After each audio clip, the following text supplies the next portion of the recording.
When we talk about diabetes, we're talking about type 1 and type 2. They're two different, completely different conditions. Type 1 usually happens to someone early in life, childhood, early adolescence, and that is their pancreas fails to make insulin. Okay? And as everyone knows, the way the body works is that insulin is necessary to open the door to let glucose go into the cell. Why does the cell need glucose? Because glucose is how the cell makes energy. Okay? But it only needs a certain amount. If it gets too much, it actually becomes a poison.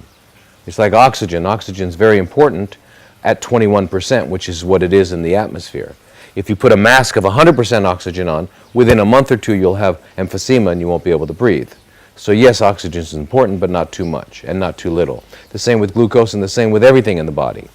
So the insulin is the gatekeeper. So the insulin goes onto the cell, opens the door, and lets the glucose in. So in type 1 diabetes, the person loses the ability to produce insulin. So they basically can't control their glucose at all. The glucose won't go in the cell and they'll die. So they take shots of insulin. That's when we talk about diabetes, that's not what we're talking about. We're talking about what the common one is, which you see is now pandemic around the world, and that's type 2 diabetes. And that's diabetes where your pancreas makes insulin. That's not the problem. The problem is your cells are resistant to the insulin. In other words, even though the insulin binds to it, it won't open the door. Why does that happen? That's not a problem. That is your body doing that on purpose because you're eating too much glucose. Okay, so your body has become insulin resistant to save your life. Okay, so you don't need to fix that. What you need to do is just stop eating glucose. It's really so simple that it's ridiculous. So the answer to your question, can this be reversed? Can we get rid of this? Yes, 100% of the time. 100% of the time. And within 2 weeks. It's not a big deal. Diabetes type 2, which is what everyone refers to as diabetes, is really just an eating disorder. That's all it is. Okay, and what is glucose? Glucose is pasta, rice, bread, potato, of course cake and sweets and stuff like that. So, and people don't realize it, but when they eat this stuff, what happens is it winds up becoming, like bread turns into glucose. So, a concept that's not really well understood is something called the glycemic load versus the glycemic index. Everyone has heard of the glycemic index. In other words, I eat this thing, how high does my sugar go? People want to know that. So they want to eat things that are low glycemic, that's what they say. So you eat something so the glucose just goes like this, right?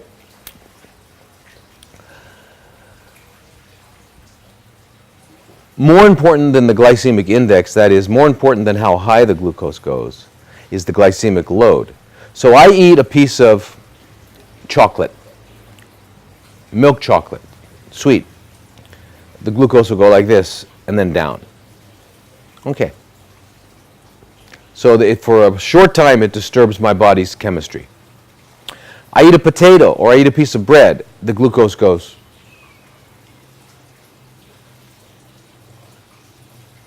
That's called glycemic load.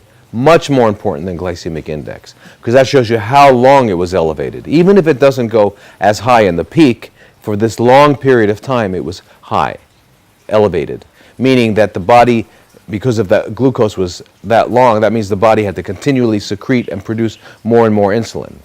So when we look at your fasting insulin levels, we see that they're higher because your body has to maintain a higher insulin level in general just to keep the glucose, to keep your cells safe, to keep your body safe. Now insulin doesn't only produce, let glucose into the cell, it also takes the sugar and turns it into fat, makes fat. Okay? So fat doesn't make fat, glucose makes fat. We have to keep that in mind. But anyway, so is it possible to eliminate and reverse diabetes type 2? Yes, 100% of the time, and just basically change your diet. And that's easy. You just eat organic, ripe, fresh vegetables, fruits, nuts, and seeds, right? and you make sure that you put a long distance between meals.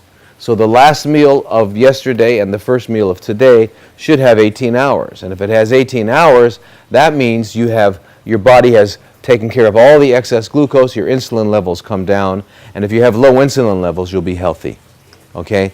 But if you're eating 3 or 4 meals a day and your glucose is, then your insulin and your glucose are always going up and down and your body's in trouble, metabolic trouble. So it's really quite simple.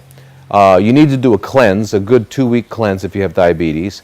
And that is where you drink only water, or you do master detox, or one of the other kinds of detox therapies we have here.